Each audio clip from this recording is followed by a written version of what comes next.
उत्पत्ति अध्याय 5। आदम की वंशावली। आदम की वंशावली ये है, जब परमेश्वर ने मनुष्य की सृष्टि की तब अपने ही स्वरूप में उसको बनाया।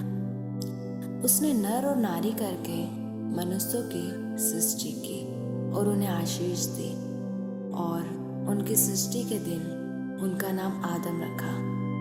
जब आदम 130 वर्ष का हुआ तब उसके द्वारा उसकी समानता में उसी के स्वरूप के अनुसार एक पुत्र उत्पन्न हुआ।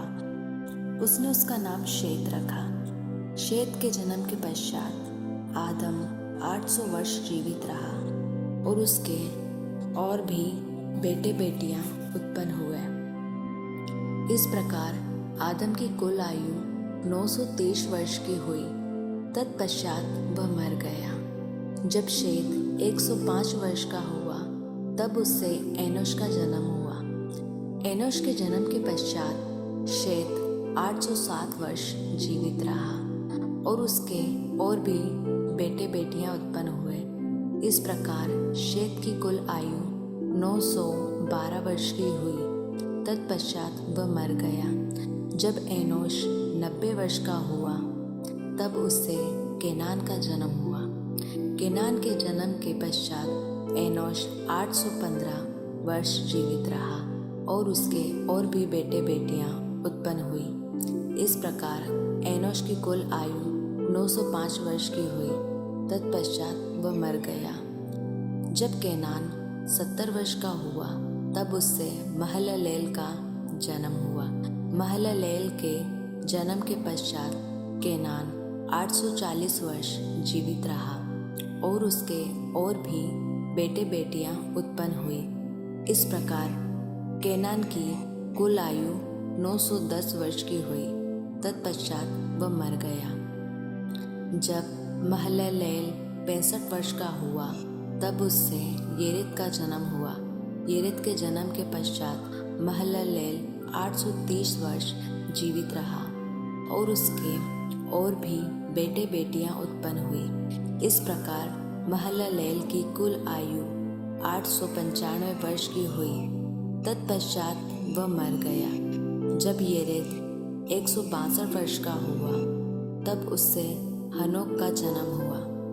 हनोक के जन्म के पश्चात येरेद 800 वर्ष जीवित रहा और उसके और भी बेटे बेटियां उत्पन्न हुई। इस प्रकार येरेद की कुल आयु 962 वर्ष की हुई। तत्पश्चात वह मर गया। जब हनोक 65 वर्ष का हुआ तब उससे मतूशेलह का जन्म हुआ।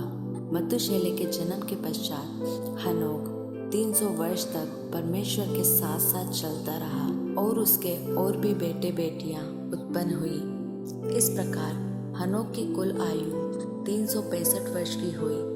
हनोक परमेश्वर के साथ साथ चलता था, फिर वह लोप हो गया क्योंकि परमेश्वर ने उसे उठा लिया। जब मतूशेलह 187 वर्ष का हुआ तब उससे लेमेक का जन्म हुआ। लेमेक के जन्म के पश्चात मतूशेलह 742 वर्ष जीवित रहा और उसके और भी बेटे बेटियां उत्पन्न हुई। इस प्रकार मतूशेलह की कुल आयु 969 वर्ष की हुई। तत्पश्चात वह मर गया।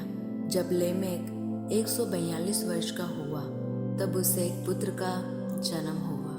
उसने ये कहकर उसका नाम नूह रखा, यहोवा ने जो पृथ्वी को शाप दिया है उसके विषय ये लड़का हमारे काम में और उस कठिन परिश्रम में जो हम करते हैं हमको शांति देगा।